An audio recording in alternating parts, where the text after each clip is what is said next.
Parliament budget సమావేశాలు July 22 నుంచి August 12 వరకు జరగనున్నాయి. రెండో రోజు జూలై 23న 2024-25 ఏడాదికి గాను కేంద్ర బడ్జెట్ను ఆర్థిక శాఖ మంత్రి నిర్మలా సీతారామన్ లోక్సభలో ప్రవేశపెట్టనున్నారు. ఈ మేరకు పార్లమెంట్ ఉభయ సభల షెడ్యూల్ను పార్లమెంటరీ వ్యవహారాల శాఖ మంత్రి కిరణ్ రిజిజు నిన్న ప్రకటించారు.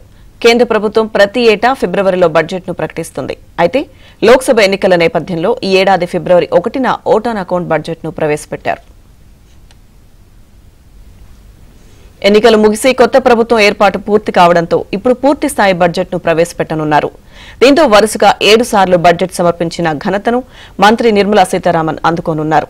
మాజీ ప్రధాని ఇందిరాగాంధీ తర్వాత కేంద్ర బడ్జెట్ ప్రవేశపెట్టిన 2వ మహిళగా ఇప్పటికే రికార్డులకెక్కిన నిర్మల ఇప్పటి వరకు 6 బడ్జెట్లు సమర్పించారు. ఇప్పటి వరకు మొరార్జీ దేశాయ్ వరుసగా 6 సార్లు బడ్జెట్ను సమర్పించారు.